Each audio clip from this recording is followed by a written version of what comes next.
One of my former political science professors at Iona College, and actually she's a political scientist as well and the head of the department there, she went on Bill O'Reilly's show. Interesting. And she did a segment that's kind of personal to me, kind of close to my heart. I was sitting there, it's like watching a family member get shouted at by Bill O'Reilly and you're about to throw something at the TV. So first, let's listen to how Bill O'Reilly opened with his talking points memo. Why you don't have as much money as you should have. That is the subject of this evening's talking points memo. As we reported last week, federal government is now getting a record amount of tax money from us, the hard-working American public. And yesterday, the Census Bureau issued a new report that says state and local taxes at record levels as well. This is why the U.S. economy is stagnant. American consumers don't have enough money to spend because the tax man is taking the money. I mean, a 10-year-old can understand this. If you drain the private sector of wealth, consumer spending will be affected. And you can't get out of a soft economy without consumer spending. This is why for the past 5 years, the economy has been bad in the USA, and the folks aren't spending enough. Now, President Obama will tell you he's not a big tax guy. Listen to him. I know you hear a lot of folks on cable TV claiming that I'm this big tax and spend liberal. Next time you hear that, you just remind the people who are saying it that since I've taken office, I've cut your taxes. Your taxes today, the average middle-class family, your taxes today are lower than when I took office. But that statement is spin, pure spin. Yeah, no it's not. Look, you guys know I'm not even a big fan of Obama, but O'Reilly is wrong about basically everything he said there. So what do I mean? Well, O'Reilly is quoting a report about taxes that is focused on state and local government. And he says, oh, look, taxes are high. Report says state and local government taxes are high. Okay, but Obama is the president. He's the head of the federal government. So, in other words, if Bill O'Reilly revisited his Poli-Sci 101 class, he would have learned that in a bicameral government, Obama does not have executive authority over the state and local government. If those taxes go up and you don't like it, okay, but go after those places. Don't go after the president. He's got nothing to do with that. Now, he also says, well, the federal government is getting a record amount of tax money. But understand something, that's incredibly misleading because he's focused on total raw tax revenue, which is 100% the wrong measure. So what do I mean by that? Well, total tax revenue is going to rise if the size of the economy and the working population grows. Revenues are only comparable as they relate to the size of the economy. So the only thing that matters is a percentage. How much is the government taking of our money as a percentage? And under Obama, tax revenues as a share of the economy are, quote, historically low. That's according to data from the Tax Policy Center. Quote, during Obama's first term, the ratio of revenue to GDP averaged 15.4%, the lowest level since 1950. For context, since 1950, federal revenue has averaged approximately 18% of GDP. So do you understand that? That's very important. Under Obama, the government is taking 15.4% of GDP from the American people. Before Obama, from 1950 up until Obama, it was 18%. So it's less under Obama as a percentage. But O'Reilly doesn't recognize that and actually implies the exact opposite. And even with all that money flowing into Washington, the country is close to a $700 billion a year deficit. And the United States owes close to $17 trillion. Things are obviously out of control, and the Democratic Party is primarily to blame. Good point, Bill. So he's saying the Democrats suck with the economy, and they suck with the deficit. Let's take that one by one. First, the economy. PolitiFact fact check of Bill Clinton, quote, since 1961, our private economy has produced 66 million private sector jobs. So what's the job score? Republicans, 24 million. Democrats, 42 million. Now, fair is fair. It was Bill Clinton, the former Democratic president who said that, so why should you accept it as fact? You certainly shouldn't. You should fact check it. And that's what PolitiFact does. So what was their ruling? True. They combed through all the numbers and found out that is exactly correct. So what happened? I thought the Democrats suck with the economy, Bill. Well, I guess the facts say the opposite of that. Now, again, I'm not the biggest fan of the Democrats. I have many issues. If you listen to the show on a regular basis, you know that I go over them every single day. But reality is reality, and you have to acknowledge it, and of course Bill O'Reilly does it. Now, on the deficit, going all the way back to Ronald Reagan, so Obama, George W. Bush, Bill Clinton, H.W. Bush, and Ronald Reagan, only one of those presidents has balanced the budget. Bill Clinton, Democrat. In fact, under Reagan, we had a record deficit at the time. Both Bushes, record deficits. And now it's important to keep in mind, the deficit and the national debt are two separate things. So let's take a look at the national debt now under Obama.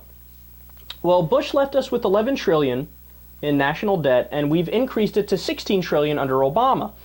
And when you break down the increase, you see exactly where it comes from. 1.6 trillion of it is already allocated under Bush from Iraq and Afghanistan, or for Iraq and Afghanistan.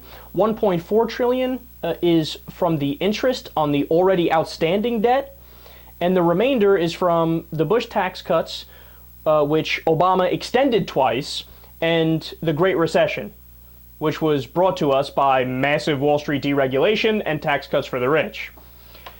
So knowing all of that, also know Obama has cut the deficit. He cut it. He inherited a $1.4 trillion annual deficit, and now it's been more than cut in half to $642 billion. So those are the actual numbers. And now he gets into it with my professor. The fact remains that people are living paycheck to paycheck. I mean, the average American has like $3,000 in savings. And yet, every time they turn around, we're talking working people. I got my tax bill and my knees buckled this year. Okay, they actually buckled, but how much am I? But I have money. You don't feel sorry for me. But people, they go to register their car, they go to buy gasoline, the stuff they need. But that's exactly why we need to be doing what the president has said all along we need to be doing, and yet politically in Washington, doing what? We need to end the income inequality in this country. You can't. The government can't end it. Well, but the government can't end it if you have a party in power who is not willing to go and take the steps necessary to do that. That's one of my favorite exchanges. O'Reilly is like, God, the average middle-class American is getting hosed. We really need to do something about it. And she says, yeah, you're right, we do. Then he immediately flips. No, we can't do anything about it. That's socialism. But, Bill, didn't you just say you wanted to do something and she agreed and now you don't want to do something? I don't know whether you're coming or going. You seem to contradict yourself from one sentence to the next. Yes. You haven't cut anything. The Obamacare tax is going to kick in at 3.8%. That's another tax rise, all right? The Social Security was reinstituted. That's 2 more percent. They haven't cut a damn thing, and you know it, all right? But look, your basic thesis of income inequality is socialism. Don't you get that? The government cannot impose income equality on a private marketplace. They can't. Look at the fight going on today in this last few weeks over Obamacare.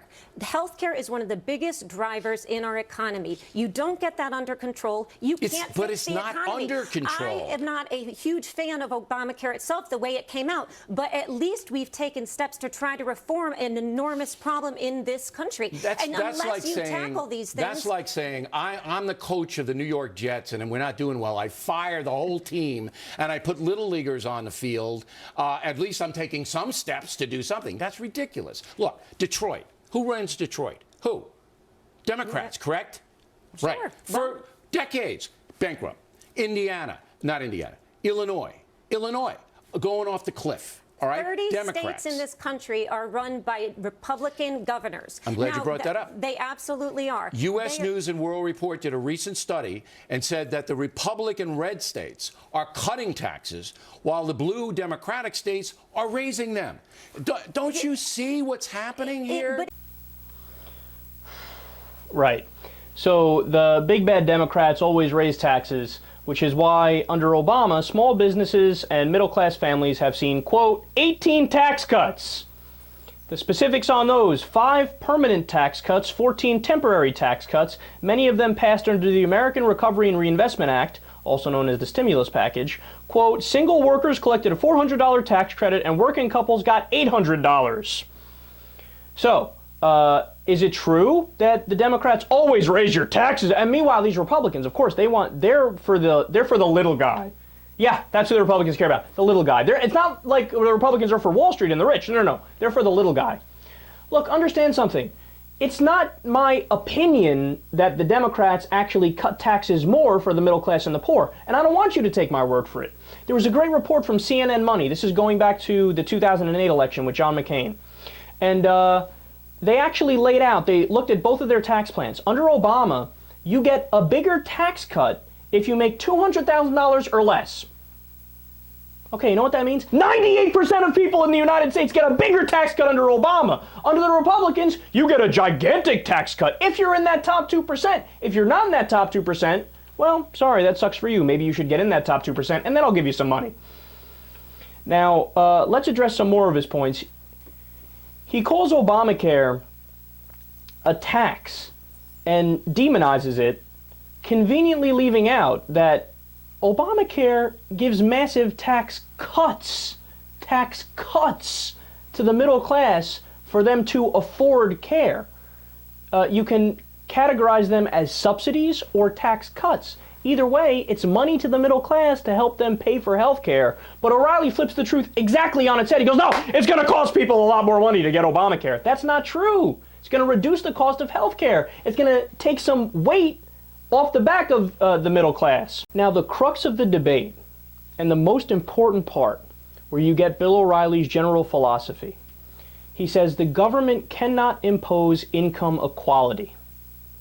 And he poses it as if to suggest you either get total communism and everybody makes exactly the same money, or total capitalism and you have to have 1% have 80 or 90% of the wealth and everybody else has to fight for the crumbs. And he acts like there's nothing in between the two things. But that is a ridiculous false dichotomy. Of course there's a middle ground. That's why we have Social Security and unemployment insurance and Medicare and Medicaid. We're not fully communist, but we have plenty of socialist institutions, the fire department, roads, bridges, the FDA, the EPA, you name it. Do you want to have no government and make it so that when you eat your food, you're not sure if you're going to catch E. coli or salmonella? Of course you need some government. The military is income redistribution. But Bill O'Reilly poses it as if you're either totally capitalist or totally communist. That's nonsense. Then he names democratically run areas that are in bad shape. This is my favorite trick. Because what does that mean? Look, I can play that game too. Mississippi is the poorest state in the union. It's Republican run. It's been Republican run for decades. Does that mean that all Republicans are bad? Because that's the implication O'Reilly's doing when he names like Detroit. Who runs Detroit? See, Democrats are horrible. See, Detroit. Okay, dude, I could do the same thing. Mississippi. I guess all Republicans are bad because Mississippi. 8 out of the 10 states that are net receivers, the top states that are net receivers of federal tax money, they're Republican states. So does that mean all Republicans are parasites and moochers? I don't know. I'm just asking Bill O'Reilly-like questions here. Bill O'Reilly's answer: do nothing. Do nothing, get the government out of the way, and the economy will be fine. There's only one problem with that philosophy. That's exactly what we did under George W. Bush. We deregulated the economy.